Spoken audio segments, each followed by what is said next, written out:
qué bueno que es, como cada séptimo día de la semana, estar juntos nuevamente para estudiar una nueva porción del Pentateuco, una nueva porción del Pentateuco. Hoy nos toca estudiar la porción número 46, una nueva porción del Pentateuco, una porción hermosa del libro de Deuteronomio. Así que les damos la bienvenida a todos ustedes, les agradecemos por estar allí, unos cuantos antes del horario previsto ya están conectados, así que les agradecemos por acompañarnos en esta modalidad en vivo cada sábado por la mañana para hacer todo el ciclo completo de para allá de las porciones del Pentateuco. Así que los vemos ahí, los vemos imaginariamente, ¿no? En nuestra mente. En nuestra mente los vemos con su Biblia abierta en el capítulo 7 de Deuteronomio, los vemos con el cuaderno donde vienen haciendo las anotaciones, como el cuarto o quinto cuaderno ya, y con la lapicera. Algunos tienen una lapicera roja, otros un lápiz, otros un azul y otros una lapicera negra, pero todos están ahí preparados para este estudio de la palabra de Dios. Bienvenidos todos. Muy bienvenidos, como decimos cada sábado, un privilegio para nosotros poder abrir la palabra de Dios y juntos compartir, reflexionar sobre los puntos más destacados de esta porción, esa porción que usted ya estuvo estudiando a lo largo de toda la semana. Como bien decía Horacio, la número 46 es la que nos corresponde hoy. Estamos transitando el libro de Deuteronomio. Lleva el nombre Ekev, que significa a causa de, o con motivo de, o porque ustedes, o por qué, a causa de. También significa talón, pero ahora enseguidita se los voy a explicar.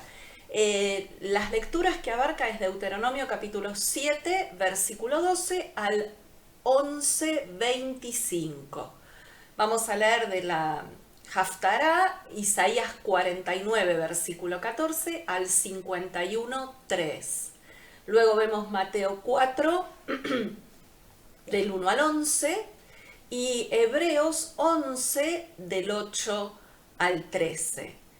Muy interesante cómo se vinculan, ¿no?, estas porciones entre sí, tanto la de Deuteronomio con Isaías. Isaías básicamente va a hablar sobre la tierra de Israel, sobre la decepción que ellos tenían por el tema de que iban a sufrir un destierro y la promesa de Dios de traerlos de vuelta a la tierra de Israel de todas las naciones donde ellos habían sido echados. En Mateo capítulo 4 vamos a ver a Yeshua siendo tentado en el desierto, lo vamos a ver claramente también a Yeshua, a Jesús, en esta porción del libro de Deuteronomio. Así que bueno, los temas que abarca es las bendiciones de la obediencia, advertencia de no olvidar a Yahweh nuestro Dios, el recuento del éxodo y todas las tribulaciones que sufrieron en el desierto, el arca provisoria que Dios le va a instruir a Moisés que construya para guardar las tablas de la ley, el pacto renovado,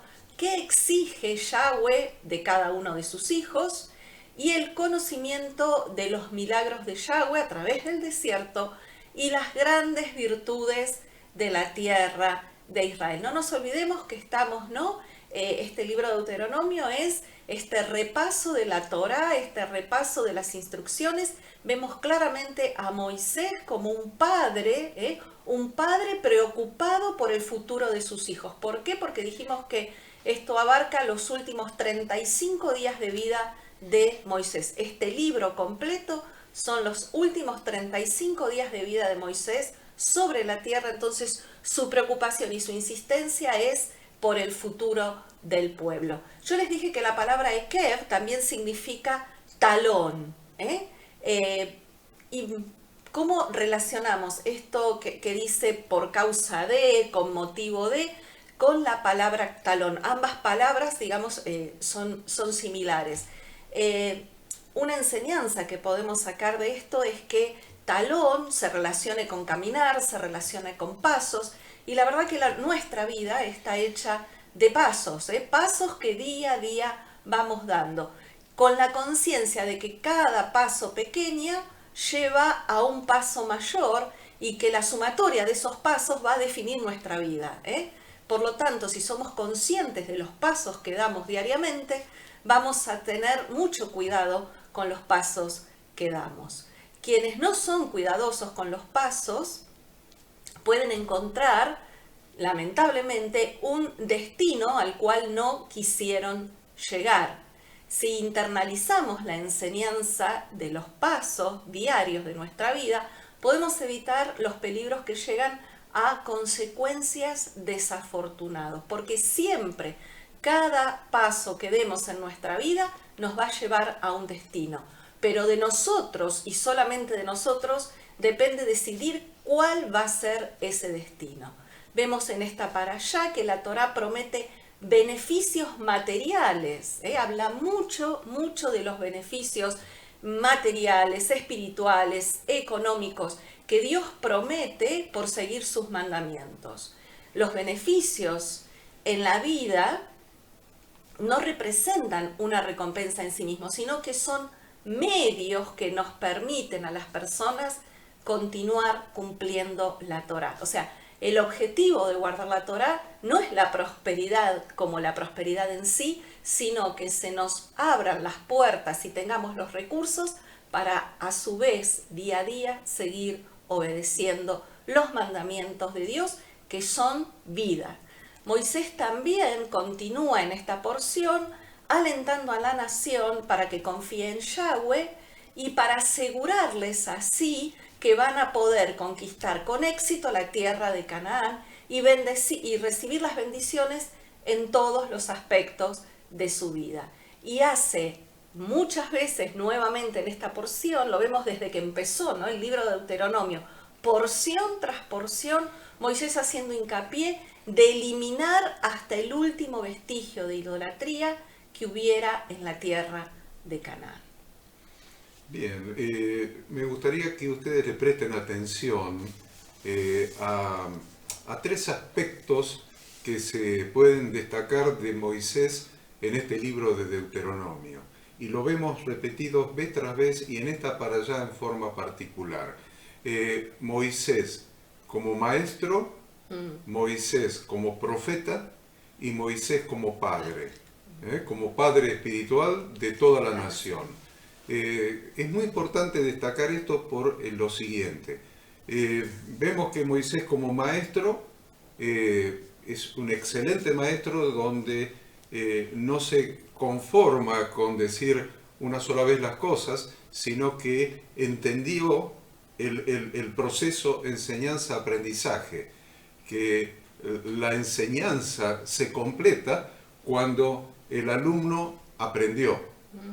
Un buen maestro no es aquel que sabe enseñar bien. Un buen maestro es aquel que se asegura que sus enseñanzas hayan sido aprendidas por los alumnos y el proceso de enseñanza-aprendizaje se completa con el aprendizaje.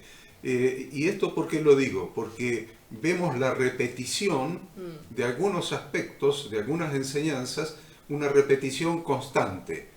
Como por ejemplo la obediencia a los mandamientos de Dios, a sus estatutos, a sus ordenanzas, a sus decretos, lo que decía Ada recién, la reiteración de la no idolatría.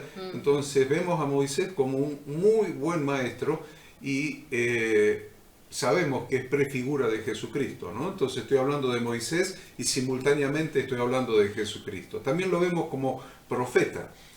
Un profeta muy importante y también es una prefigura de Jesucristo porque dice profeta os levantaré igual que a ti. Y el tercer aspecto que yo es el que considero de mayor importancia y de mayor relevancia por las características de la enseñanza y de la profecía y de las actitudes de Moisés es su función como padre espiritual de la nación.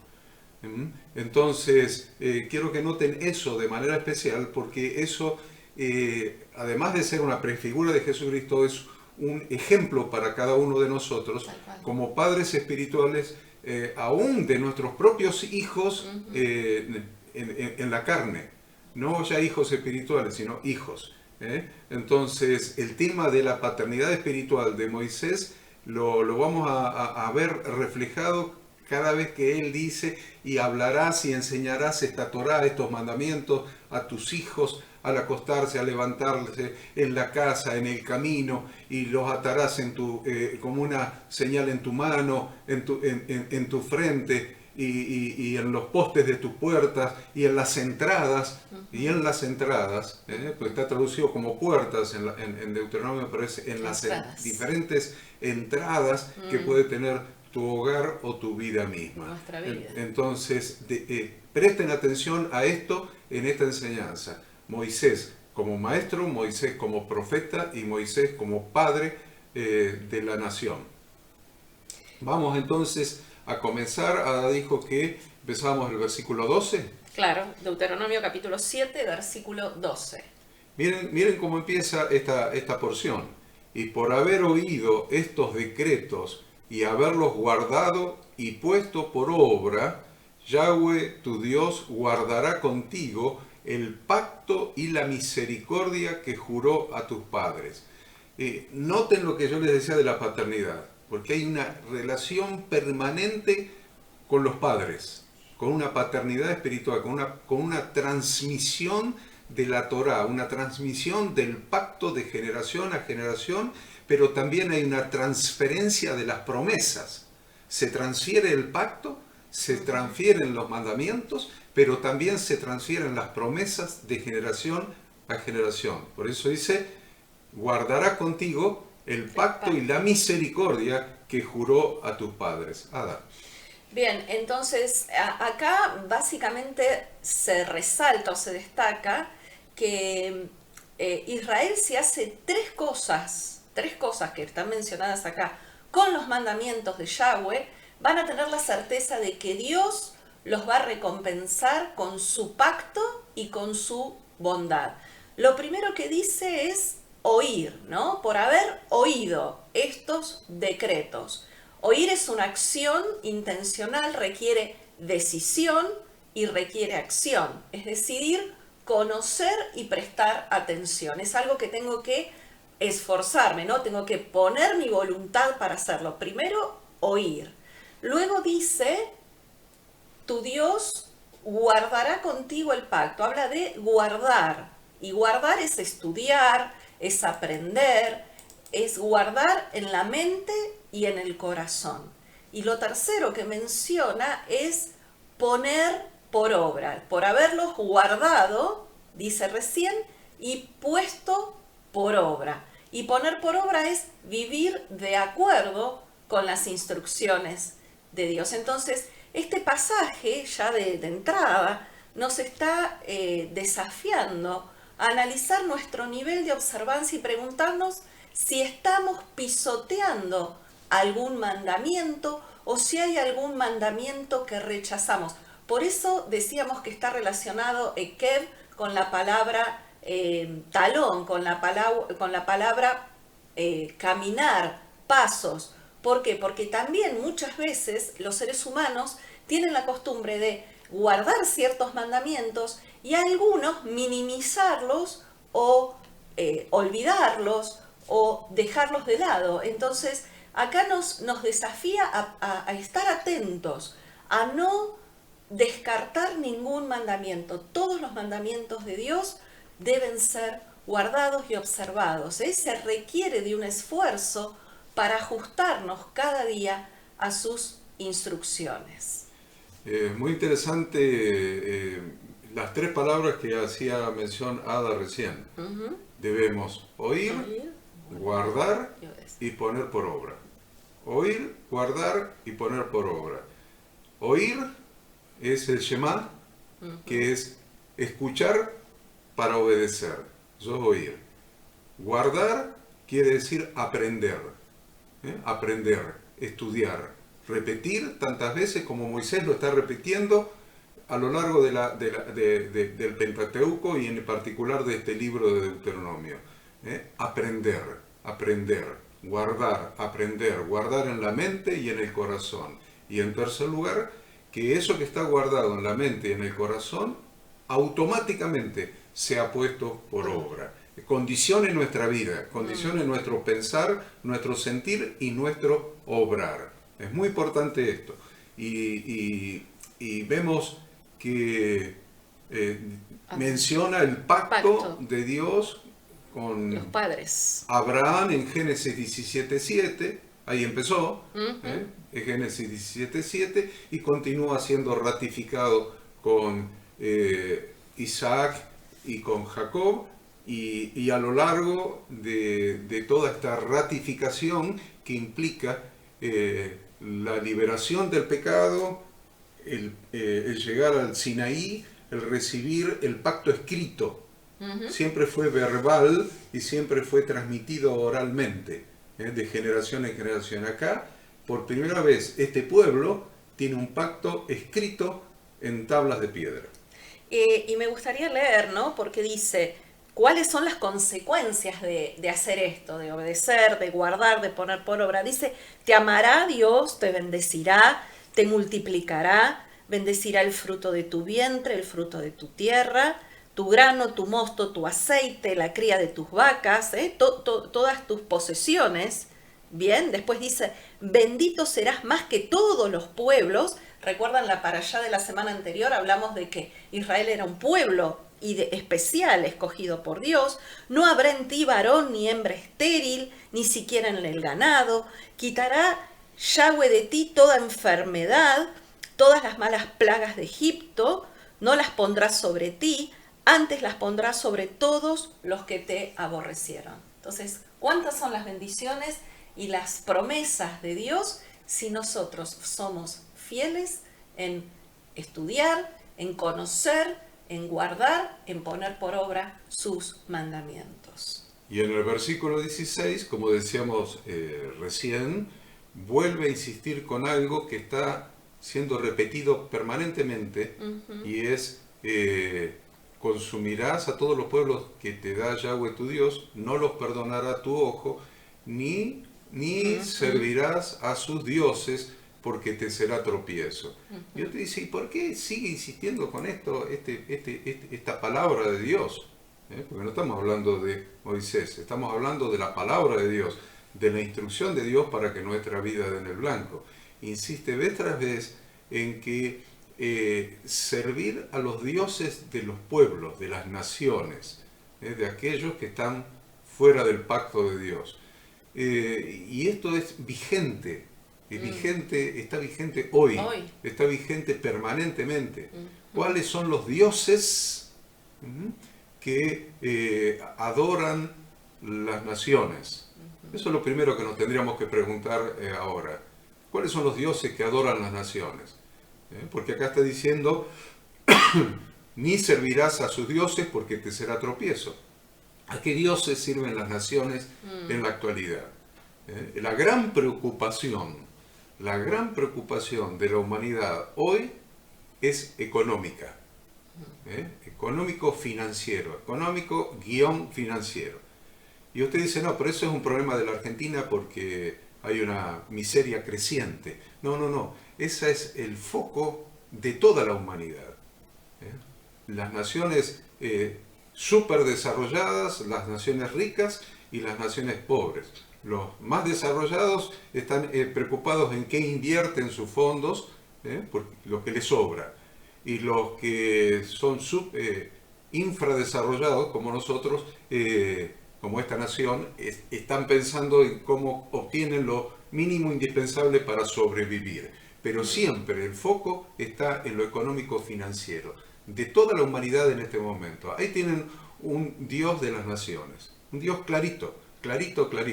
Jesús dice, no podés servir a dos dioses. No podés servir a Mamón, el Dios de las riquezas, y a Dios. Porque o aborrecerá a uno y amará al otro y viceversa. Entonces, hay que tener mucho cuidado en convertirnos en monotemáticos. De lo único que se habla en la vida, en las reuniones de amigos, en las salutaciones después de las reuniones de la iglesia, aún en los mensajes de muchas iglesias es dinero, el Dios Mamón. El Dios Mamón ocupa más lugar en la vida de las personas que Yahweh, el único Dios vivo y verdadero. Entonces, miren, ahí tienen uno de los dioses de este mundo, y hay más. Y hay más. Usted ya puede ponerse a pensar, y que tiene el cuaderno ahí abierto, piense y anote cuáles son los dioses de las naciones, a qué dioses adoran las personas. Y usted dice, pero no adoramos a nadie. Claro que sí, porque un ídolo es aquello que ocupa el lugar que solamente Dios debe ocupar en tu vida. Cualquier cosa que sea que ocupa el lugar que solamente le corresponde a Dios ocupar en tu vida, es un ídolo. Entonces, no me digas que no hay ídolos que a veces son imperceptibles, pero si te pones a pensar, vas a encontrar una larga lista de dioses a los que adora la sociedad moderna, las diferentes estratos sociales, las diferentes sociedades de diferentes países en la actualidad, y que te arrastran a adorarlos vos también. ¿Quieren que les nombre otro? El consumismo. El consumismo. La preocupación porque ahora tengo una televisión de 32 pulgadas, ahora quiero una de 40. Pero no, la de 40 ahora no me sirve más, quiero una de 42. Y ahora tengo una de High Definition y ahora quiero una de 4K y después quiero una de 8K, después quiero una de 16K y después quiero una de 200 pulgadas, después quiero meterme adentro de la televisión. O sea, miren el consumismo, el egocentrismo. También es un dios el egocentrismo. Totalmente, el dios soy yo. El dios soy yo. Pensar solamente en mí, en lo que me gusta, en lo que me conviene, en lo que me hace bien. Cuando se pierde la empatía por el prójimo, cuando se pierde no solamente la empatía, el amor por el prójimo, la consideración por el prójimo, uno está constituyendo en su propia vida un ídolo. Y el ídolo es uno de los peores, la egolatría, la adoración de sí mismo. Por eso toda la Torah te lleva a pensar en el otro, a pensar en el prójimo, a pensar en el conjunto, a sacar el yo por el nosotros, el cambio del yo por el nosotros. Siempre la Torah te está llevando al cuerpo, a pensar en el prójimo, en el necesitado. Ustedes van a encontrar a la viuda, al huérfano, al extranjero, al desposeído. Y en esta para allá, por lo menos creo que 2 veces está hablando del extranjero, que debes amar al extranjero, porque extranjero fuisteis en la tierra de Egipto. Es muy interesante cómo el corazón de Dios es cambiar la egolatría, el ídolo yo, por el pensamiento y la preocupación y la ocupación en el prójimo, en el otro. Entonces, ustedes pueden hacer una larga lista de los dioses de las naciones, los dioses de los pueblos, los dioses de la sociedad moderna, y por eso insiste Dios en tantas advertencias contra la idolatría. Y si nosotros nos guardamos puros de la idolatría o de las idolatrías, se va a cumplir la promesa de Dios.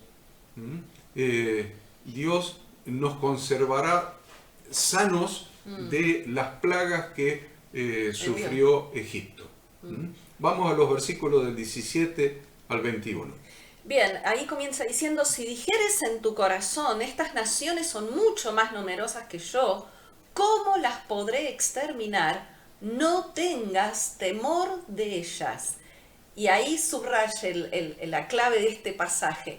Acuérdate bien de lo que hizo Yahweh tu Dios con Faraón y con todo Egipto. Ellos habían visto, ¿no? O también la generación de sus padres, lo que la nación y los ejércitos, la nación de Egipto y los ejércitos fueron abatidos por medios sobrenaturales. Por lo tanto, de esta misma manera, Dios les va a otorgar la victoria a su pueblo en la tierra de Canaán. Y ahí está, ¿no? Lo que les dije, el versículo 18 dice, acuérdate bien de lo que Dios ha hecho. Eso es una garantía, constituyen grandes pruebas de que Dios está con nosotros y que las señales y los milagros que Dios ya hizo en el pasado los puede y los va a seguir haciendo hoy. Esto es muy importante, porque si hay algo que el ser humano tiende a hacer es a la ingratitud, a olvidarse. Y van a ver también que en esta porción, vez tras vez va a hablar de acuérdate bien, de no olvidarnos, de no dejar de tener gratitud a Dios y de darnos, es una inyección de fe que Moisés les está dando al pueblo diciéndoles, así como ustedes vieron lo que Dios hizo, que ustedes no tuvieron que hacer nada, todo lo hizo Dios, de esa misma manera Dios va a obrar cuando entren ustedes en la tierra de Canaán. También Es muy interesante lo que dice Ada en relación a la gratitud, ¿no? Porque lo aprendemos en toda la Torá y lo aprendemos principalmente en los salmos.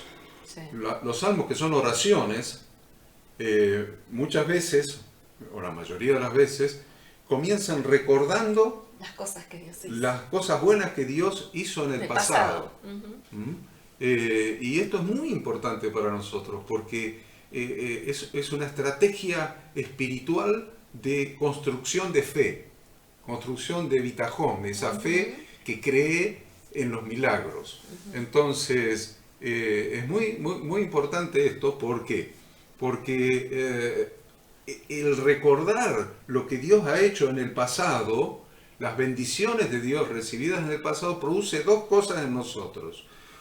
Una cosa que produce es que viendo el obrar y la magnificencia de Dios en el pasado, el amor de Dios, la misericordia y la gracia de Dios en el pasado, va aumentando, va alimentando, va incrementando nuestra fe para el problema actual.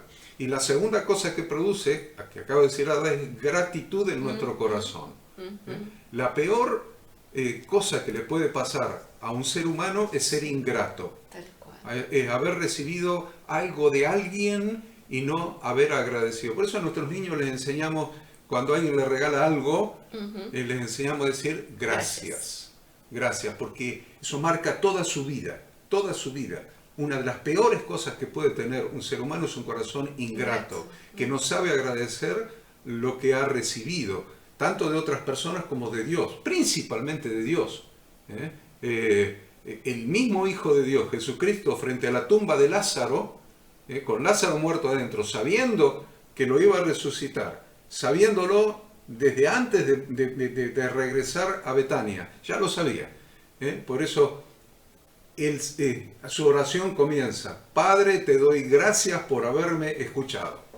Te doy gracias por haberme oído. Yo sabía que siempre me oyes, pero aunque sabía que siempre el Padre lo oía, lo mismo da gracias, porque eso nos está marcando que una de las principales características que Dios quiere que tengamos es que tengamos un corazón agradecido.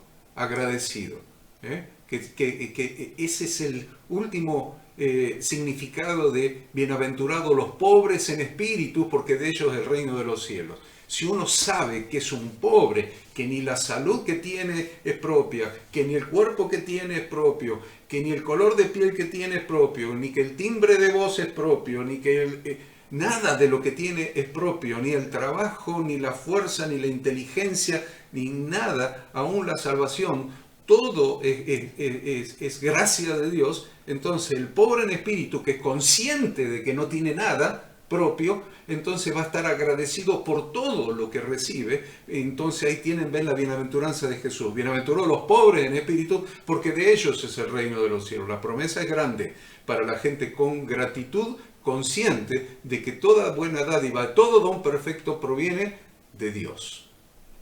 Bien, avanzamos con el versículo 21, dice: no desmayes delante de ellos, porque Yahweh tu Dios está en medio de ti, Dios grande y temible. ¿Y qué significa desmayar, no? Si vamos al diccionario, dice que es perder valor, perder el valor, desanimarse, desalentarse, desfallecer el estado de ánimo, acobardarse, flaquear, renunciar. Por lo tanto, tiene directa relación con la fe. Desmayar es todo lo opuesto a la fe.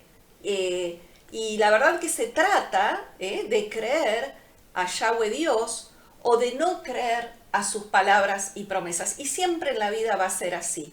Para cada uno de nosotros hoy sigue siendo lo mismo. O creemos en Dios o dudamos. no hay términos medios. Luego está la promesa de que Yahweh, tu Dios, echará las naciones de delante de ti poco a poco, no podrás acabar con ellas enseguida, para que las fieras del campo no se aumenten contra ti. Este es un versículo que tal vez llama la atención, ¿no? Dice, porque promete Dios que va a echar a los enemigos, pero dice que los va a echar poco a poco, ¿eh? Se los dice para que no se descorazonen por el lento progreso de la conquista, ni piensen que los cananeos van a ser expulsados por el hecho de que no sean subyugados inmediatamente de la entrada a la tierra prometida.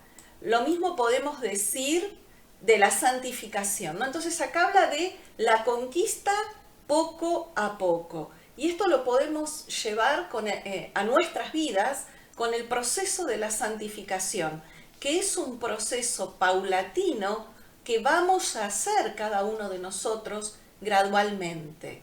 Esto no significa negligencia, sino seguridad. Dios le aseguró al pueblo una victoria contundente y le dijo que iban a ganar de tal forma que no le generaría ningún daño colateral.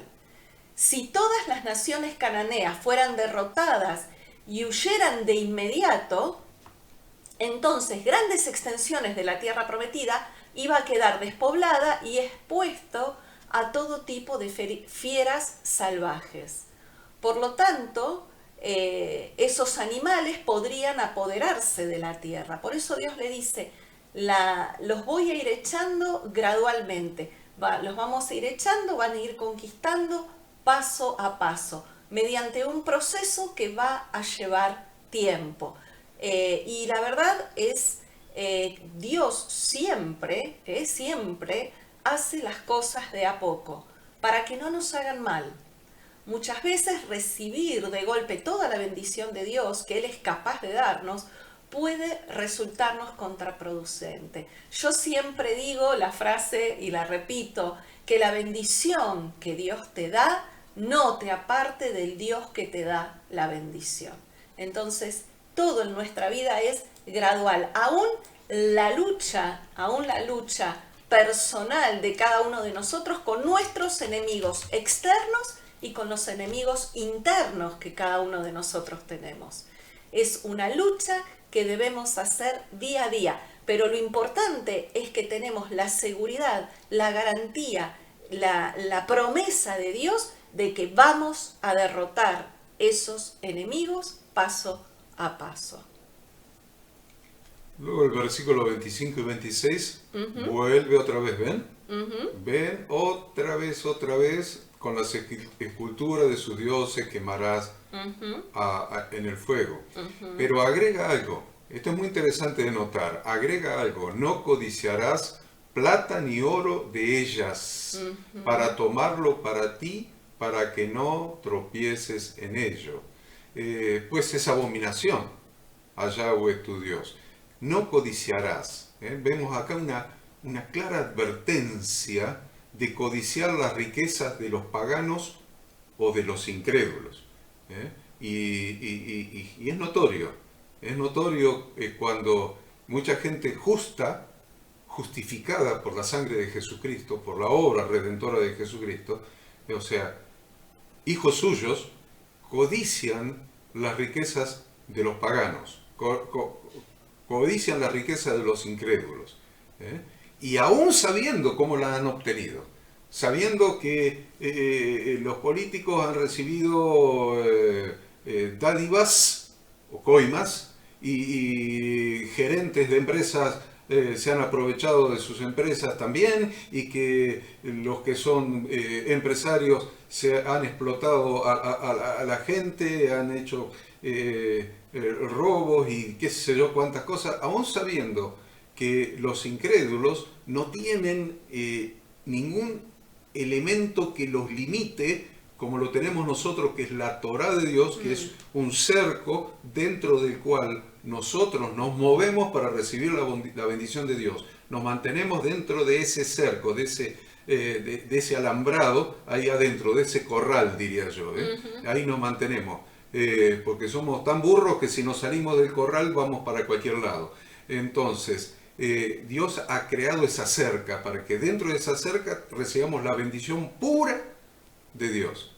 Pero muchas personas están mirando para afuera de la cerca y codiciando el oro y la plata de los impíos, de los paganos, de los incrédulos. Y eso es un gran problema. Mirar para afuera y decir, mirá la quita que tiene este, mirá la 4x4, mirá el campo, mirá los campos, mirá las propiedades, mirá los fondos, mirá cómo prospera, mirá y está mirando para afuera de la cerca. Y dice el Salmo 37:7, guarda silencio ante Yahweh y espera en él. No te alteres con motivo del que prospera en su camino por el hombre que hace maldades. No te alteres. La consecuencia de esa codicia es muy clara. Será causa de tropiezo. Tal como lo dijo Jesucristo, el texto que yo les decía recién. No se puede servir a dos señores. Porque o aborrecerá al uno y amará al otro, o estimará al uno y menospreciará al otro. No podéis servir a Dios y a las riquezas. No podéis servir a Dios mientras que estás codiciando la riqueza de los paganos. Tal cual. Teniendo sustento y abrigo, estemos contentos. Porque es una bendición de Dios que va a traer paz a tu corazón, va a traer paz a tu alma, va a traer armonía en tu vida, teniendo lo necesario para vivir. Y confiando en aquel que sustentó al pueblo de Israel durante 40 años en el desierto, como vemos en la parashá que más adelante. Bueno. Sí, tal cual. Bien, entonces vemos que el diablo ha usado esto, ha usado mucho esto, de la codicia por las riquezas.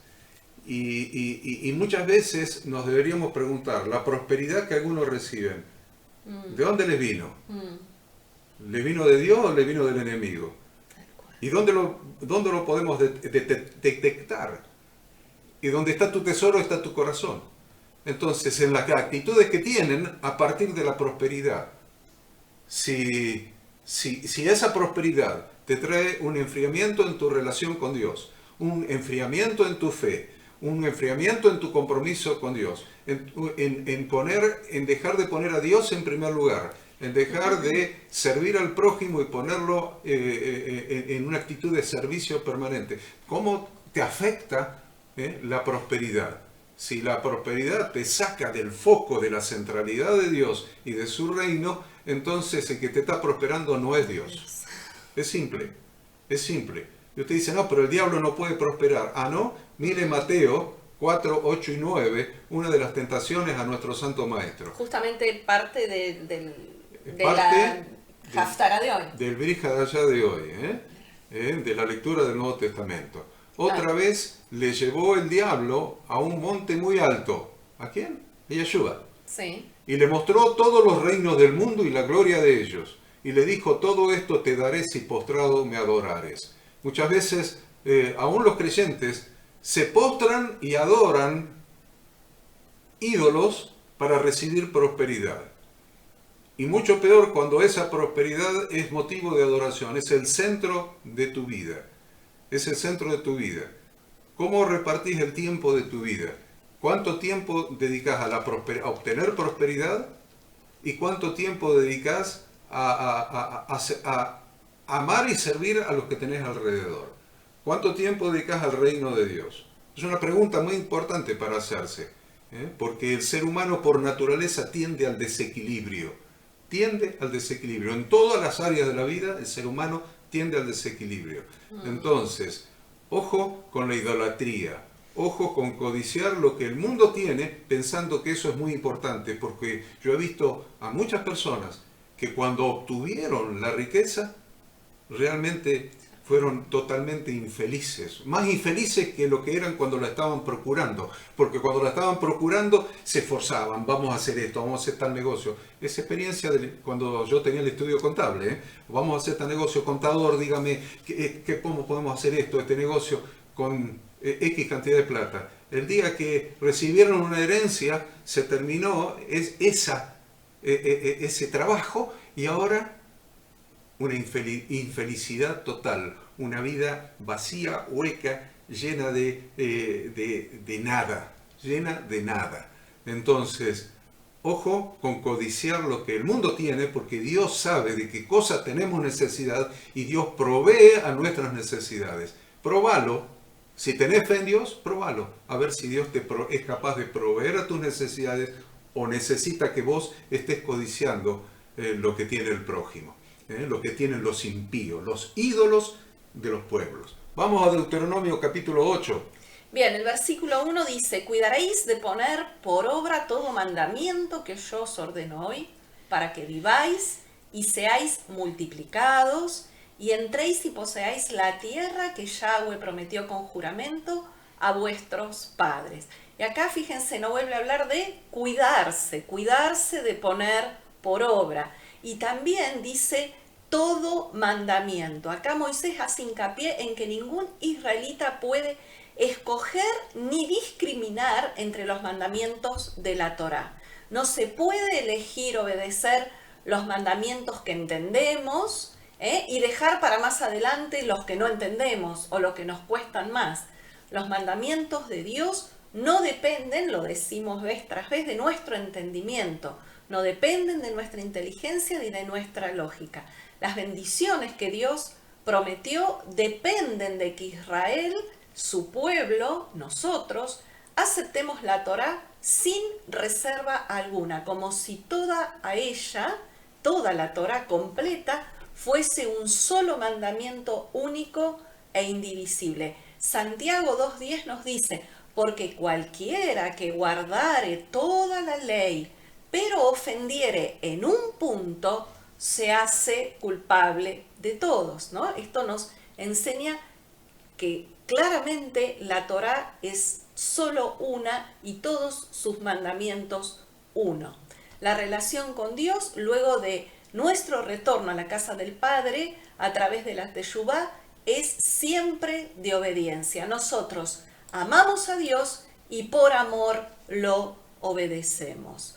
Luego dice el versículo 2, te acordarás, vuelve a hablar de acordarse.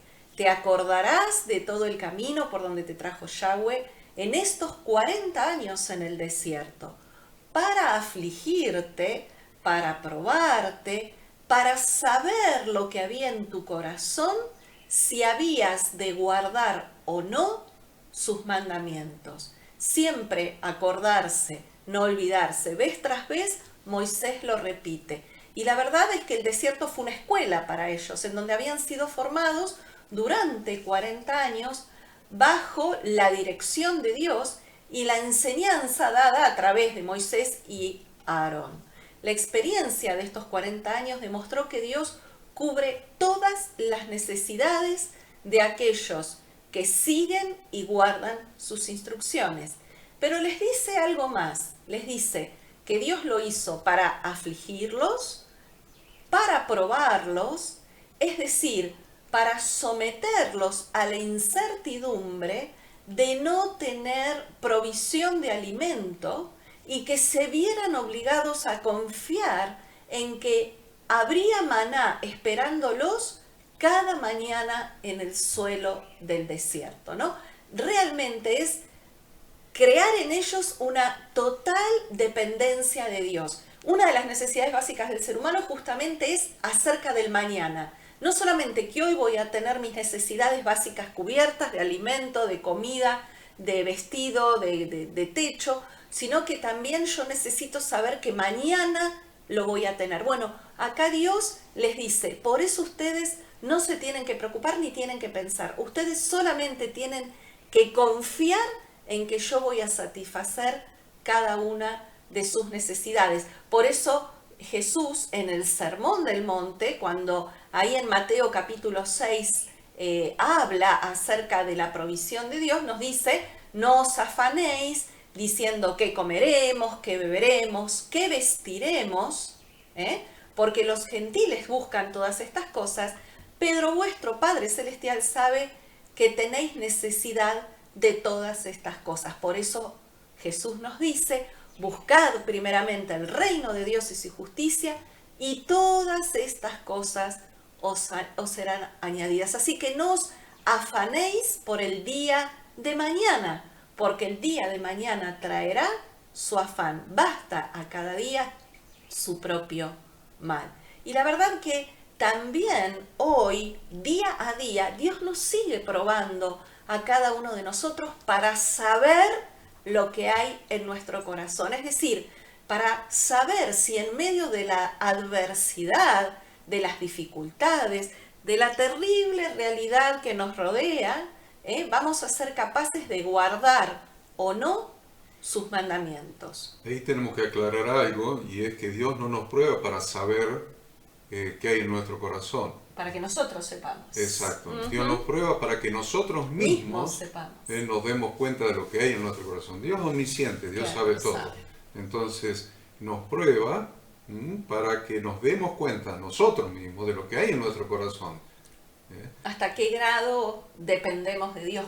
¿Hasta dónde llega nuestra confianza y nuestra dependencia? Y no solamente eso, sino hasta qué punto estamos dispuestos a obedecer sus mandamientos.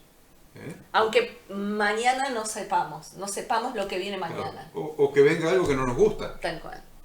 Entonces nos vino algo que no nos gusta, y cuántas veces hemos escuchado, yo estoy enojado con Dios, sí. No me congrego más porque me enojé Sí. con Dios. ¿Por qué? Porque me salió mal esto, por una enfermedad, por la muerte de un ser querido, por la pérdida de un trabajo, por lo que sea.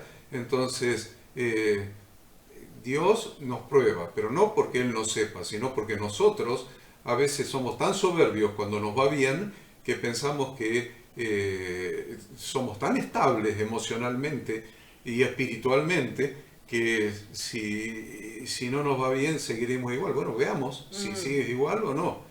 Y esa prueba no se trata de un castigo. No. Dios no nos castiga, sino se trata de un proceso de aprendizaje.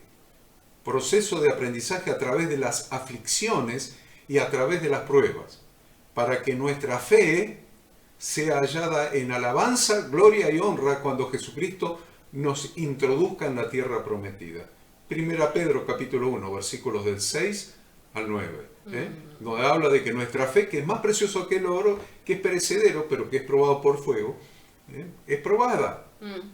Y la verdad que esa prueba debe producir una purificación espiritual en nosotros, de modo que esa fe sea hallada en alabanza, gloria y honra, cuando sea manifestado Jesucristo, o sea, cuando reinemos con Él durante 1000 años.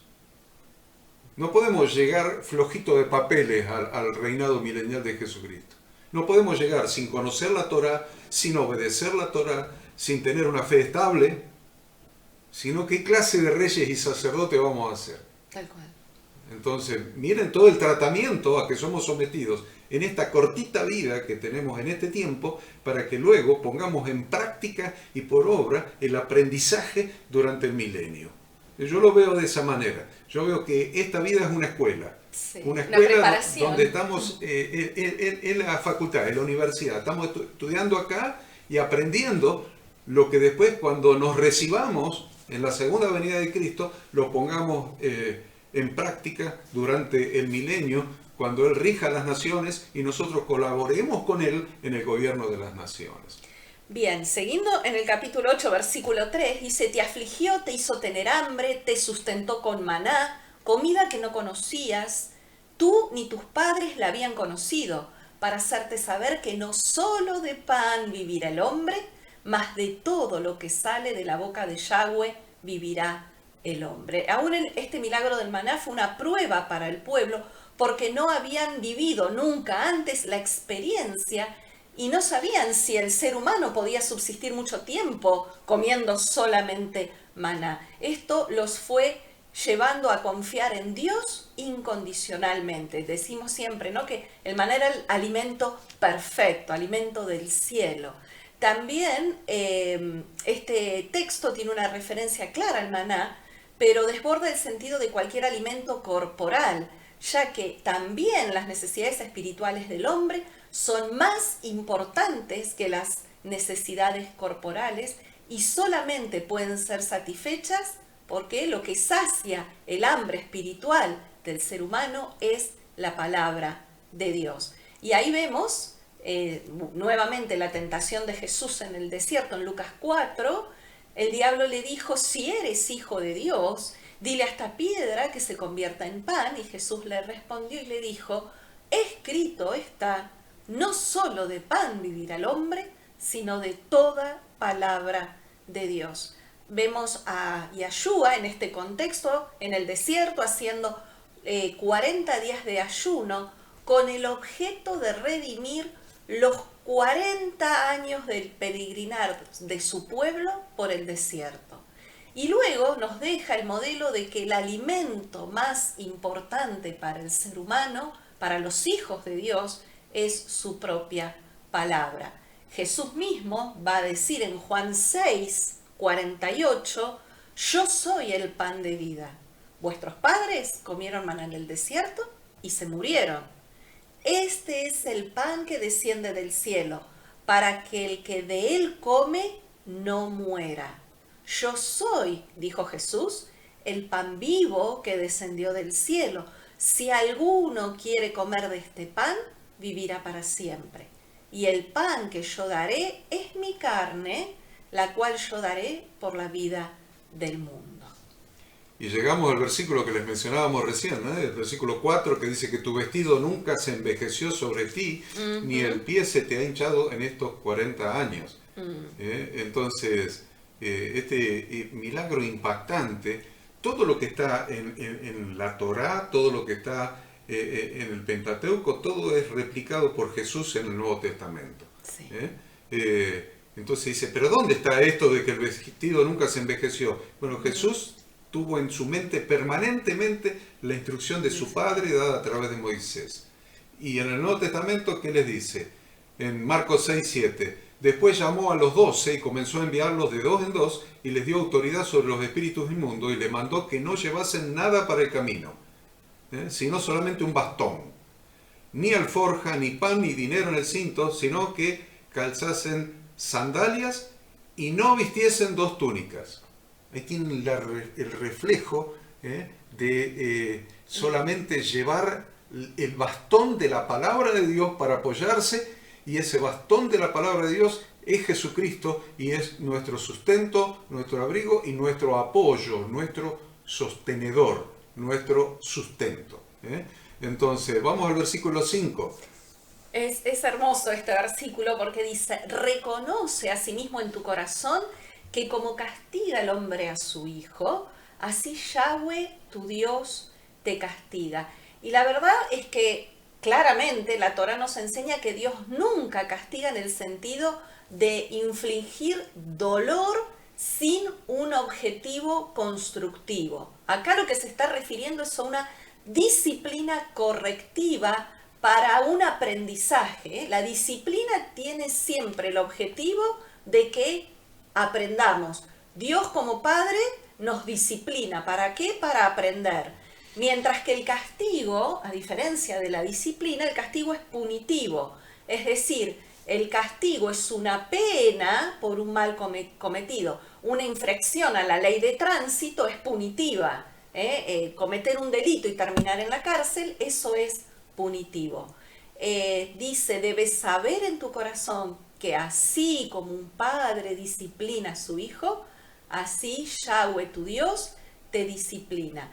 Incluso en medio de nuestro dolor debemos saber que Dios, nuestro Padre, está con nosotros y nunca nos va a abandonar ni nunca nos ha abandonado. Y esto no solamente se debe dar a nivel del intelecto, ¿no? Sino que también debemos sentir en nuestro corazón, porque solo de esa forma podemos mantenernos en el camino correcto. Un padre siente amor por sus hijos. Y la intención del Padre nunca es castigar, sino corregir. Así como un padre anhela que sus hijos vuelvan a Él, también nuestro Padre Celestial siempre nos espera. Dios envía, y esto lo vemos siempre en nuestra vida, va mandando ciertas señales, ciertos llamados de atención. Pero muchas veces en medio del dolor y de nuestro enojo no oímos sus instrucciones y no podemos ver su intención, no podemos ver ese objetivo de corregirnos, de hacernos bien. Dios, nuestro Padre, nos ama, Él no disfruta con nuestro sufrimiento, Él preferiría no lastimarnos nunca, pero muchas veces tiene que colocar dificultades en nuestro camino para que comprendamos que nos comportamos de manera autodestructiva y que perdimos de vista el objetivo supremo de nuestra vida. Como decimos, nuestro objetivo supremo siempre es Dios y nuestro servicio a Él. Y fíjense que el rey David en el Salmo 23 reconoce esta cualidad de Dios, porque el Salmo 23 dice: tu vara y tu bastón, o tu vara y tu cayado, me infundirán aliento. Esto significa que incluso cuando la vara de Dios me causa dolor, me conforta, porque sé que el objetivo de Dios es ayudarme a mejorar. Muy interesante esto, porque ¿qué es lo que deberíamos hacer nosotros como aprendizaje a esto? Podemos vernos a nosotros transitando una infancia espiritual, así como el pueblo de Israel transitó en el desierto una infancia espiritual. Esa fue su infancia espiritual. Y esa infancia espiritual, Dios la fue llevando y sometiendo a una estricta disciplina para producir en ellos un aprendizaje. Claro. ¿Para qué, entonces? Porque fueron disciplinados para no ser condenados. Eso es lo que debemos entender. Siempre Dios fue perdonador de la teshuvá, cuando hubo un verdadero arrepentimiento. Claro. Porque fue una disciplina para no condenarlos y destruirlos. Por eso 1 Corintios 11:31 nos dice: si pues nos examinásemos a nosotros mismos, si hiciéramos el proceso de aprendizaje, si nos examinásemos cuando estamos en prueba, no seríamos juzgados. Mas siendo juzgados, somos castigados por el Señor para que no seamos condenados con el mundo. Siempre es para un aprendizaje. Exacto. Un padre que corrige al hijo, cuya felicidad y bienestar, él es su prioridad. Y lo hace porque nos ama. Nos ama. El versículo 6 habla otra vez de guardar los mandamientos, de andar en sus caminos, de temerle y guardarás y temiéndole los mandamientos de Yahweh tu Dios, andando en sus caminos y temiéndole. Sí, en esta porción justamente también varias veces habla del temor a Dios. Temiéndole. Vemos en Isaías 66 que Jehová, Yahweh dijo así: el cielo es mi trono y la tierra estrado de mis pies. ¿Dónde está la casa que habréis de edificar y dónde el lugar de mi reposo? Y habla de que su mano hizo todas las cosas, etc. Y dice: miraré, Isaías 66, 2, miraré a aquel que es pobre y humilde de espíritu y que tiembla a mi palabra. Y esto echa por tierra toda filosofía religiosa que habla del temor reverente, de entrar a los edificios sagrados en punta de pie, de hablar despacito. No estamos hablando de ningún temor reverente. Isaías no se refería a ningún temor reverente. Isaías dice: y que tiembla a mi palabra. Habla de temblar ante la Torá de Dios. No importa lo que se enseñe hoy en las iglesias, de que no hay que tener miedo a Dios. Sí, la palabra de Dios nos enseña lo contrario. Debemos temblar ante la palabra de Dios. Temblar ante la remota posibilidad de desobedecerlo. Temblar. Entonces, sigamos adelante. Vamos del 7 al 10. Habla de la prosperidad. Esta está muy buena, esta parte. Habla de que Dios le promete que la tierra que le dará a Israel va a tener una economía tan próspera que todo el pueblo va a disponer de los medios para adquirir cualquier cosa que necesiten. Sabemos que la tierra de Israel es el centro espiritual del universo, La tierra toda es de Dios, pero Dios puso su mirada y escogió una porción dentro de ese planeta Tierra, ese centro espiritual del universo, y la tierra de Israel es la más propicia de todas, aún para crecer en el estudio de la Torá. La Torá se refiere no solo a la abundancia frente a la pobreza de escasez de dinero, sino que habla de abundancia frente a la pobreza espiritual.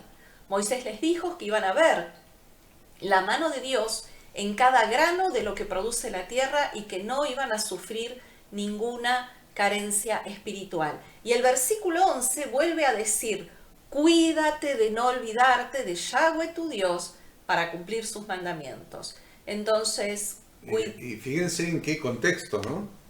Estaba hablándole en un contexto de prosperidad. Sí. Porque siempre Claro. tenemos que mirar el contexto, Claro. siempre.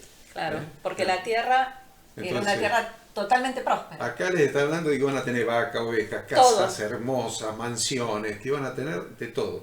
Y en ese contexto de prosperidad viene el versículo 11 que Ada dice, cuídate de no olvidarte Yahweh tu Dios para cumplir sus mandamientos. No suceda el versículo 12, que comas y te sacies y edifiques casas en que habites, tus vacas se aumentan, y que pase qué cosa, y tengas oro y tenga plata, y que pase qué cosa. El versículo 14, se enorgullezca tu corazón y te olvides de Yahweh tu Dios, que te sacó de la tierra de Egipto de casa de servidumbre. Entonces, nos exhorta a no olvidar, otra vez, a acordarse, a que recordemos, entender que no podemos recordar algo que no conocemos, por lo tanto siempre decimos es tan importante sábado tras sábado que estudiemos la palabra de Dios, la Torá, para conocer sus mandamientos, sus decretos y sus estatutos. Pero acá dice que Moisés les hizo una enfática petición al pueblo para que no olvidaran nunca que Dios es la única y verdadera fuente de todo, incluyendo la prosperidad material.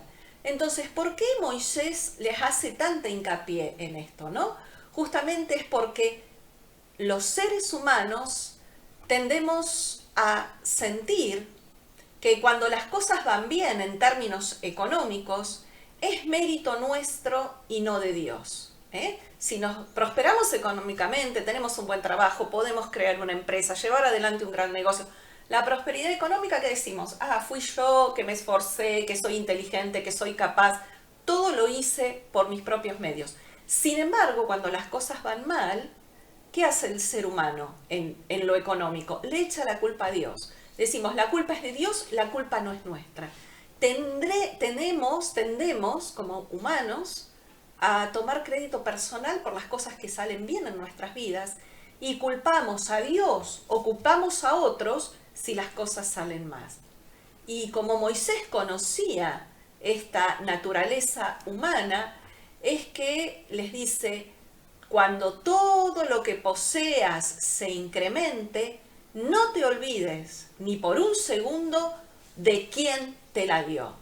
El auto, la casa, el trabajo, las motos, todo lo que vos tengas, riqueza, dinero en el banco, dólares, lo que sea, todo viene de Dios. Él quiere que luchemos contra nuestro deseo innato de tomar crédito personal por las cosas que en realidad recibimos de Él. También vuelve, ¿no?, de nuevo a hacer hincapié para advertirnos sobre la ingratitud. Esto que venimos hablando desde el principio de esta porción. Olvidaremos agradecer a Dios por lo que hizo por nosotros en el pasado, sino que también negaremos lo que Él hace por nosotros hoy, y la consecuencia va a ser que vamos a terminar olvidándonos de Él y yendo detrás de otros dioses. Qué bueno, qué bueno. Qué bueno que esta referencia de a la ingratitud, ¿no? ¿Qué logra? ¿Qué hace la...? Sí, porque la ingratitud no hace que neguemos los favores recibidos de alguien, sino que a la larga hace que nos vayamos contra esa persona que nos benefició. usted dirá, ¿por qué esto es así? ¿No? ¿Por qué el ser humano termina comportándose de esta manera? Y la razón es porque la persona a la que beneficiamos sabe que la beneficiamos. Y como no tiene manera de pagarnos, o en realidad no quiere hacerlo, niega que la ayudamos nosotros para así preservar su dignidad y dejarse de ver a sí mismo como deudor ante nosotros. Es decir, el ser humano que hace, niega o se olvida porque de alguna manera quiere desligarse de Dios, porque de alguna manera dice, en realidad no quiero deberle nada a Dios. Si como pueblo de Dios negamos lo que recibimos de Él, surge la posibilidad que terminemos rebelándonos contra Él y que terminemos adorando a otros dioses. Todo esto que vos hoy explicabas de los dioses de los otros pueblos. Bueno, dado el avance del tiempo, que ya estamos cerquita de terminar, les voy a aclarar algo que la Biblia enfatiza en relación con lo económico, con lo material. Llega un momento que cada día, cada hora, cada minuto se hace tan productivo que eso entra en la psiquis humana, en el corazón, en la mente, que hace que se excedan los tiempos de trabajo. Yo lo he visto mucho en mi profesión de contador, de gente que empezó a prosperar con su fábrica, con su comercio, y el tiempo se empezó a dedicar más a eso que a la propia familia, a los hijos, ni digamos la cosa de Dios, pero no tenía muchos clientes creyentes yo, así que veía la afectación en la familia y en los hijos, y después cómo esos matrimonios se resentían y esos hijos terminaban perdidos. Entonces, ¿por qué? Porque se hacía tan productivo la dedicación al trabajo que se producía otra vez el desequilibrio. Claro. Entonces, ¿Dios qué hace? Dios trata de equilibrar eso. Dios nos da un mandamiento para equilibrarlo. Y este es un ejemplo muy claro del reconocimiento de que todo lo material proviene de Dios.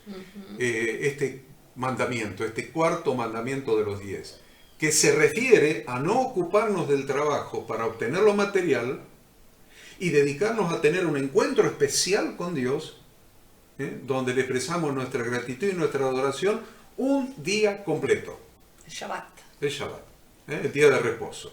Shabbat no significa sábado, acuérdense, porque muchos dicen el sábado. Shabbat no significa sábado, significa día de reposo activo, y es el séptimo día de la semana que comienza a la caída del sol del viernes y termina a la caída del sol del sábado en el contar bíblico de los días. Entonces, ¿qué dice Éxodo 28? Acuérdate del día de reposo para apartarlo. 6 días trabajarás y harás toda tu obra, mas el séptimo día es reposo ¿para quién? Para Yahweh tu Dios. No hagas en él obra alguna, ni tú, ni tu hijo, ni tu hija, ni tu siervo, ni tu criada, ni tu bestia, ni tu extranjero que está dentro de tus puertas. Porque en 6 días hizo Yahweh los cielos y la tierra, el mar, etc. Y bendijo el séptimo y lo santificó. Entonces, yo veo cada día a la gente próspera, a la gente que tiene un taller, una fábrica, un negocio, el trabajo que les da guardar el Shabbat, guardar el día de reposo. Porque dicen, el sábado a la mañana es el tiempo que mejor trabajo, que más gano, y esto y lo de aquello, y 50.000 excusas. ¿Y saben qué? Esto es sabiduría de Dios. Para que no te desbandes, para que no te desequilibres en tu vida y entres en consecuencias que después no puedas manejar, Dios dice, a ver, yo te voy a disciplinar. Te voy a dar 24 horas donde son obligatorias de no trabajar para vos, sino dedicarla a pensar en mí, a tener un encuentro conmigo, dice el Señor, a estudiar mi palabra y a pensar solamente en mí y olvidarte de todo lo que significa trabajo económicamente rentable. Es muy interesante cómo esto constituye una advertencia en contra de la prosperidad que nos separa de Dios. Y el versículo 17 claramente, ¿no? Dice, y digas en tu corazón, mi poder y la fuerza de mi mano me han traído esta riqueza, sino acuérdate de Yahweh tu Dios, porque Él te da el poder para hacer las riquezas, a fin de confirmar su pacto que juró a tus padres, como en este día. Vamos al capítulo 9, brevemente capítulo 9, lo vamos a pasar a ver versículos 4 y 5. Bien, el versículo 4 y 5 dice, no pienses en tu corazón, cuando Yahweh tu Dios haya echado a las naciones de delante de ti, diciendo, por mi justicia me ha traído Yahweh a poseer esta tierra, pues por la impiedad de estas naciones, Yahweh los arroja de delante de ti. No por tu justicia, ni por la rectitud de tu corazón, entras a poseer la tierra de ellos, sino por la impiedad de estas naciones, Yahweh tu Dios las arroja de delante de ti, para confirmar la palabra que Yahweh juró a tus padres, a Abraham, Isaac y Jacob. Entonces, el objetivo de Moisés en este capítulo era convencer al pueblo de Israel de su completa indignidad para recibir de Dios todos los favores que ahora les iba a otorgar. Recuerdan que en la porción de la semana anterior, Dios habla, ¿no?, especialmente de por qué elige al pueblo de Israel, no porque eran especiales, no porque eran los mejores ni los menos pecadores, simplemente por pura gracia. Entonces acá es como que de vuelta, ¿no?, los vuelve a poner en sintonía. Ojo, que van a conquistar la tierra, pero no por sus cualidades. Les asegura que van a vencer a los enemigos, pero les advierte que no se va a deber a los méritos de ellos, sino a la justicia, a la misericordia y a la fidelidad de Dios. Les recuerda los pecados que el pueblo hizo, las rebeliones y la intercesión que el mismo Moisés había tenido que hacer por ellos delante de Dios, porque vimos a través del desierto, vez tras vez, Moisés intercediendo ante cada rebelión del pueblo. Y vuelve a decir, oye Israel, Shema Israel. Así empieza el capítulo 9. Oye Israel. Es, como decimos, la llamada de atención, para que presten atención a estas palabras de Moisés. Les da por segura la victoria en virtud de que Dios iba a estar en medio de ellos, a pesar de toda la fuerza de los enemigos y aún de la propia falta de méritos del pueblo. Y dice, no pienses en tu corazón, para que no se dejaran engañar por la ilusión de que su poderío militar les iba a conceder la victoria. Que fueran ellos rectos no bastaría para la conquista. Más bien, conquistarán por causa de la maldad de los cananeos. 2 veces habla de la impiedad de las naciones que habitaban la tierra de Israel, y gracias al pacto de Dios con los patriarcas, porque Dios les había prometido a Abraham, a Isaac, a Jacob, esa tierra que Él les iba a dar. Dios ama a Israel como nación en su totalidad a lo largo de la historia, aunque el pueblo que estaba delante de Él en ese momento había sido culpable de muchos actos de rebeldía contra Dios, por lo que Dios estaba a punto de manifestar sus atributos de justicia, de fidelidad y de misericordia. Entonces acá les está tirando 2 fortalezas abajo. Sí, claro. ¿Qué fortaleza? De que ellos por su propia fuerza, su propia organización y su poderío, su poderío militar podrían conquistar las naciones, y el otro es que por su justicia, sus méritos, quiere decir. Sus méritos. Por méritos propios, por su justicia, por méritos propios, podrían conquistar las naciones. Que Dios tenía la obligación de devolverles el favor que le estaban haciendo a Dios al ser justos y obedientes. Y acá se los tira abajo. Exacto. Y ahí en Gálatas 3:23 al 29, después usted anótelo ahí, Gálatas 3:23 al 29, usted va a ver manifestado esto, de que ellos eran un pueblo duro de cerviz, duro de cabeza dura. Sí. Y era un pueblo que no prestaba atención a los dictados de la palabra de Dios. Es decir, ellos no eran un pueblo justo por su propia justicia. No. Pero ahora, a través de Yahshua, de Jesucristo, ha venido la emuná en el Hijo de Dios para que la Torá, que con sus propias fuerzas no podíamos ni entender, con las propias fuerzas, con nuestras propias fuerzas, no podíamos ni entender ni cumplir. Entonces esa Torá, esos mandamientos de Dios, que con nuestras fuerzas no podíamos, éramos duros de servir, duros de cabeza, no podíamos ni entender ni cumplir. Ahora esa Torá tiene una finalidad. Como un tutor, un ayo, dice Gálatas, es un tutor, un tutor nos lleve a Jesucristo a fin de que fuésemos justificados por la emuná y estemos revestidos de Jesucristo. Esto es muy importante, porque esto nos saca de vista todo mérito propio, toda justicia propia, toda fuerza propia, sino que nos enseña a vivir por emuná, por fe. El justo por la emuná vivirá, el justo por la fe vivirá. ¿Cómo? Justo porque ha sido justificado por Jesucristo para vivir por emuná y ser revestidos de Jesucristo. Por eso Romanos dice, justificados pues por la fe. Tenemos paz para con Dios por medio de nuestro Señor Jesucristo, por quien también tenemos entrada por la fe a esa gracia en la cual estamos firmes y nos gloriamos en la esperanza de la gloria de Dios. Tenemos entrada a la tierra prometida, tenemos entrada a la gracia, tenemos entrada a la misericordia solamente por la fe. Sin fuerza, sin mérito, sin justicia propia. Hemos sido justificados por el justo, que es nuestro Redentor Jesucristo. Y eso es exactamente la gracia, ni más ni menos que eso. Nada merecíamos, ni nada podemos hacer para recibirlo o merecerlo. Perfecto. Sigamos más porque estamos ya casi, vamos al capítulo 10. Bueno. Capítulo 10, para ir avanzando, en el capítulo 10, él relata cómo Dios le hace hacer las dos tablas. Sí, o sea, en fines del 9, él relata todo el episodio de cuando Dios les da la Torá. Y en el capítulo 10 habla de cómo ellos pecaron, cómo Moisés rompe las tablas, y entonces Moisés pone delante de los israelitas la gran misericordia que Dios tuvo con ellos, no obstante la rebelión que le han provocado. Así les hace ver la obligación que tienen de temer, de amar y de servir.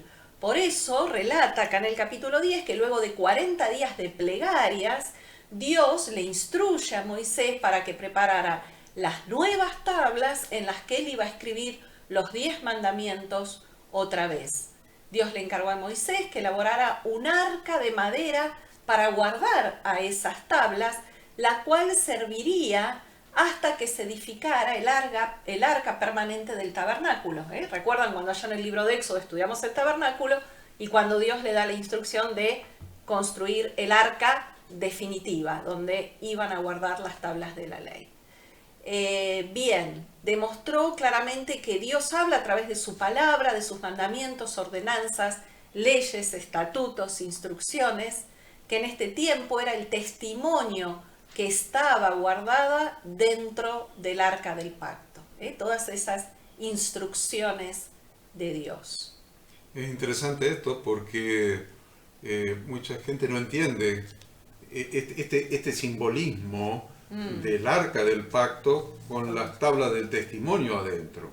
Las tablas escritas por el dedo de Dios con los 10 mandamientos. Estaba dentro del arca del pacto. Arriba estaba el propiciatorio donde se rociaba la sangre del pacto y estaban los querubines arriba. La Shekinah de Dios, la presencia de Dios, hablaba con Moisés de ahí, de ese lugar. En definitiva, el simbolismo es que la palabra de Dios que estaba en el arca era la que se manifestaba a través de la Shekinah. Dios siempre habló a través de su palabra. Y así como Dios puso, cuidando el árbol de la vida en el huerto de Edén, a 2 querubines, sí. Acá estos 2 querubines están representando el camino al árbol de la vida, y el camino al árbol de la vida es la palabra de Dios que nos lleva al árbol de la vida, que es Jesucristo.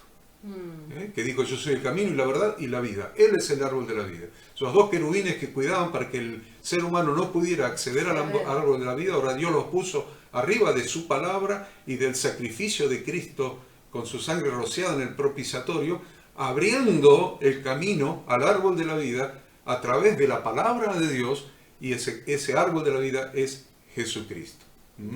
Bien, bien. Por eso Apocalipsis 22:14 dice: bienaventurados los que lavan sus ropas para tener derecho al árbol de la vida y para entrar por las puertas en la ciudad. Lavar las ropas significa la ropa se lava en el lavacro, para poder entrar en el lugar santo.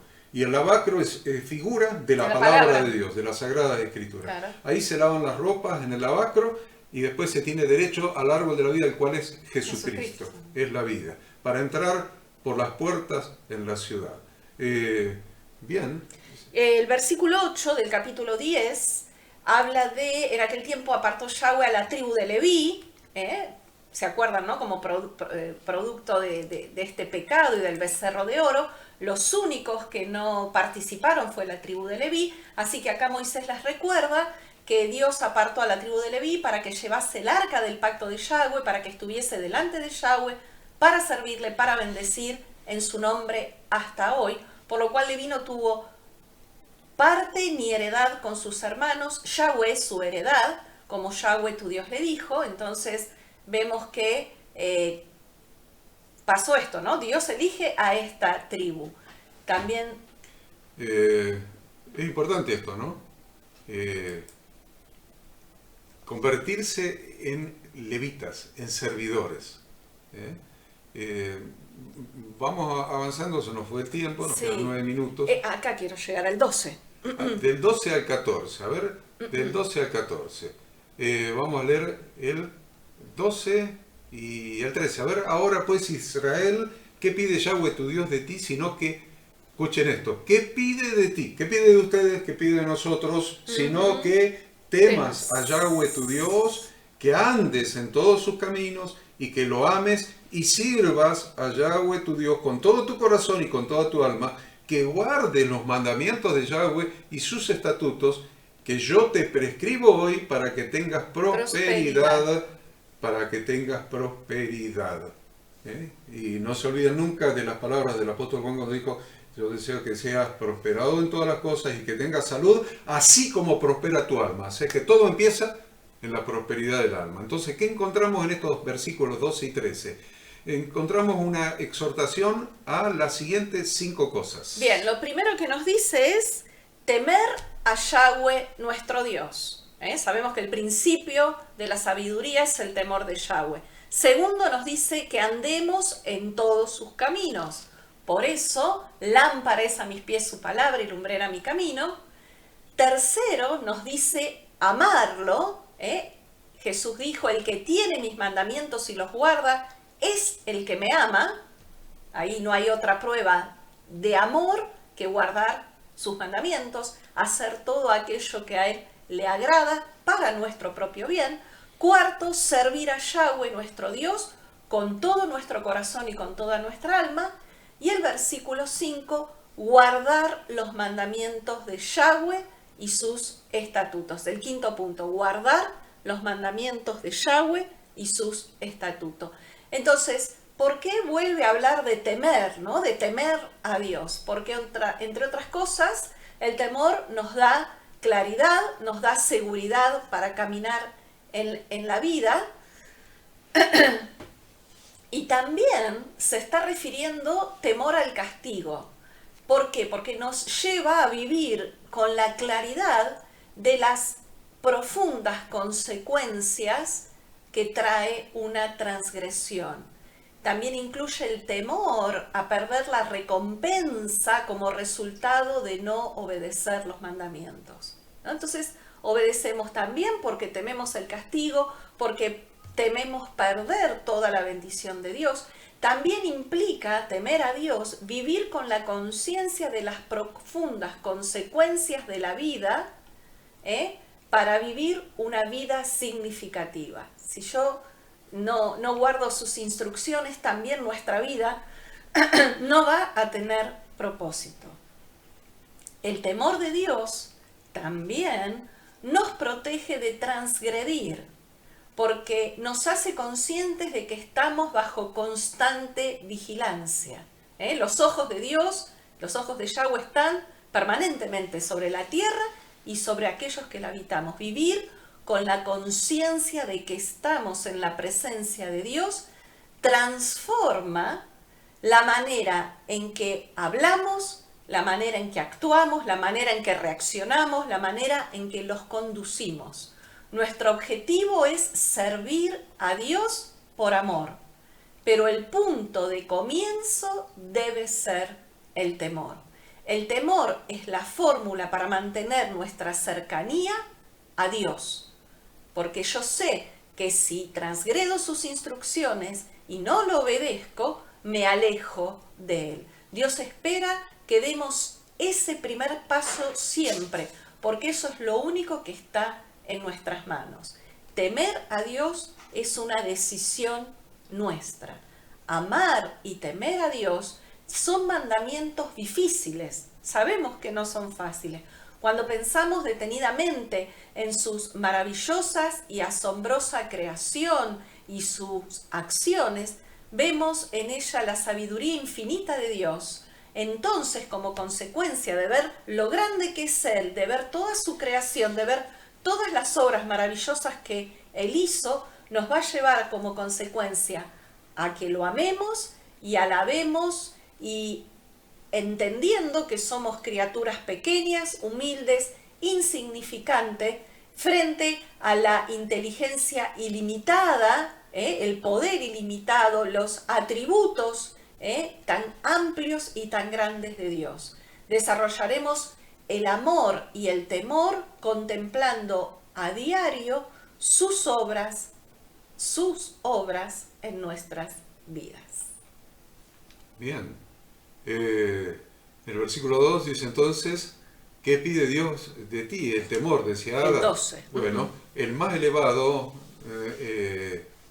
sentido del temor es un sentido de temor, creo que es el que estaba pidiendo Moisés acá, que es reverencia, obediencia, dependencia, sentirse ínfimo con relación a su inmensidad, a su eternidad. Y el segundo grado del temor es que es de inferior calidad, digamos, menos elevado espiritualmente, que es el temor instintivo al castigo. Claro. El versículo 16 dice que circuncidad pues el prepucio de vuestro corazón y no endurezcáis más vuestra cabeza, vuestra cerviz. Entonces, circuncidar el prepucio del corazón. La verdad es que, ¿cómo se hace eso? Y eso se hace mediante un verdadero arrepentimiento bíblico. Tome nota de esto. Dice que circuncidemos nuestro corazón. ¿Cómo lo hago? ¿Cómo lo hago? ¿Qué enseñanza me queda de cómo circuncidar mi corazón?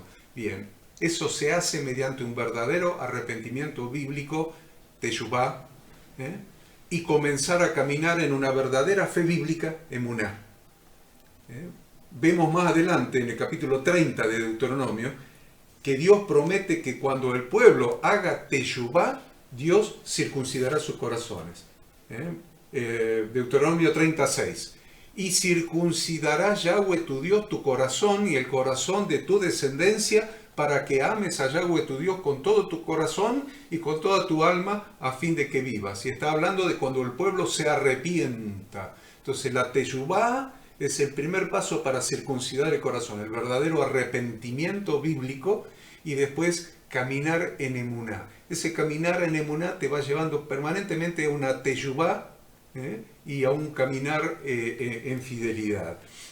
Y yo cerraría con unos versículos del capítulo 11, por el tiempo de... Bien. Entonces... ir al capítulo 11.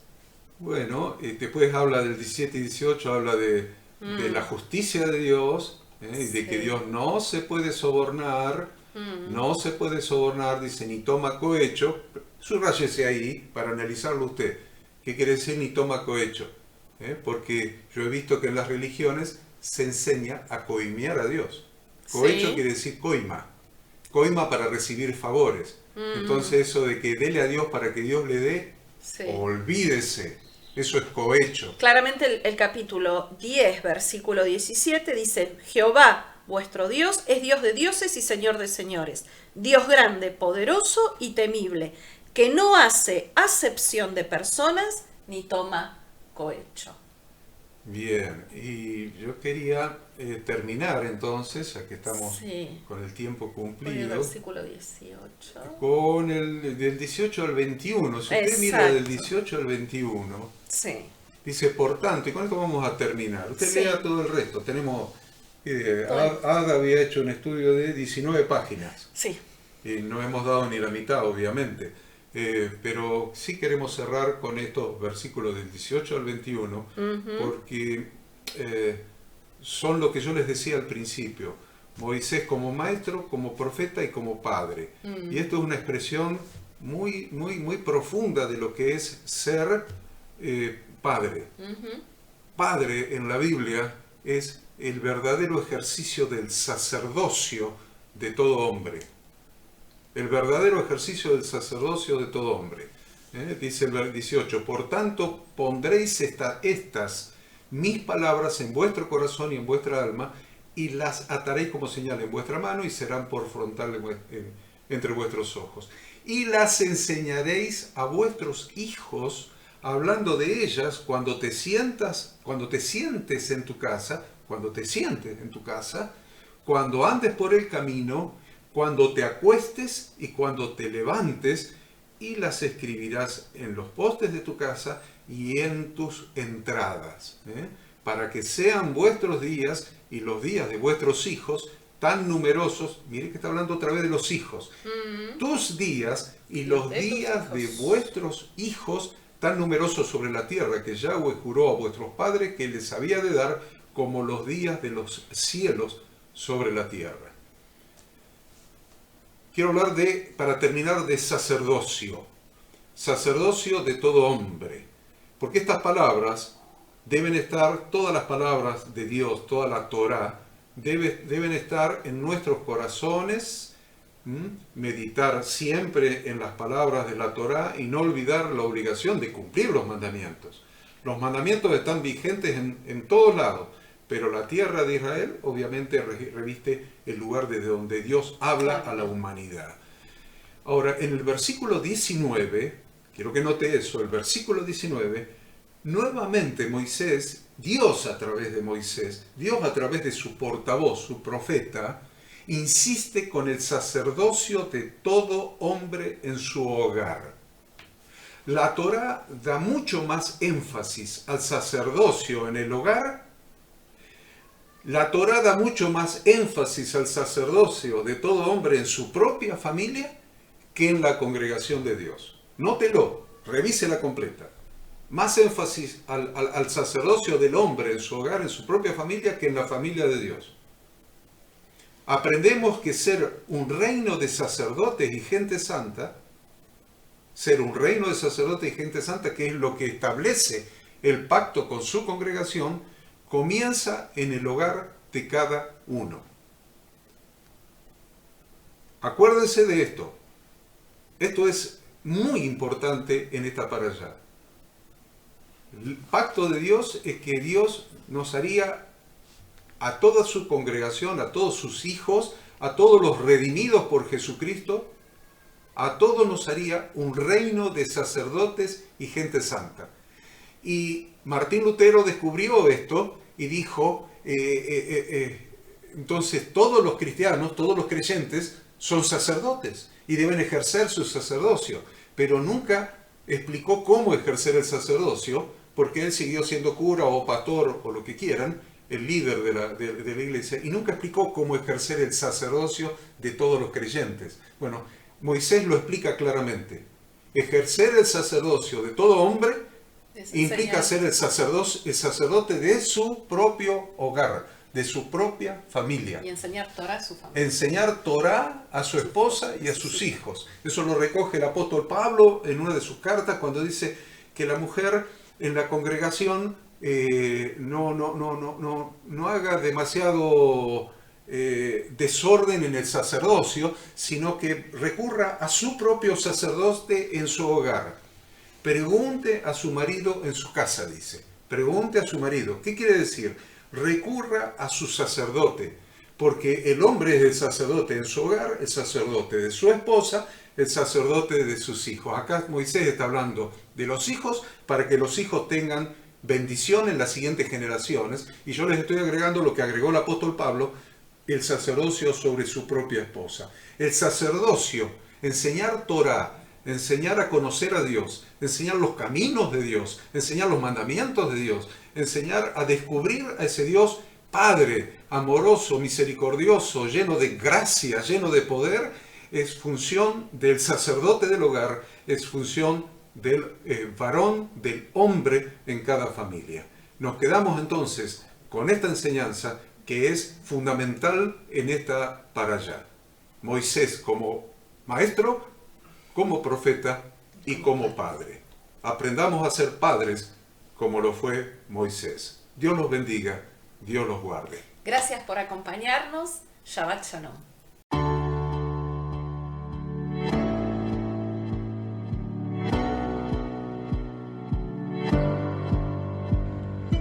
Queremos que tú también conozcas esta herramienta que durante los últimos 18 años ha sido útil para las iglesias de todo el mundo de habla hispana, capacitando cientos de siervos de Dios.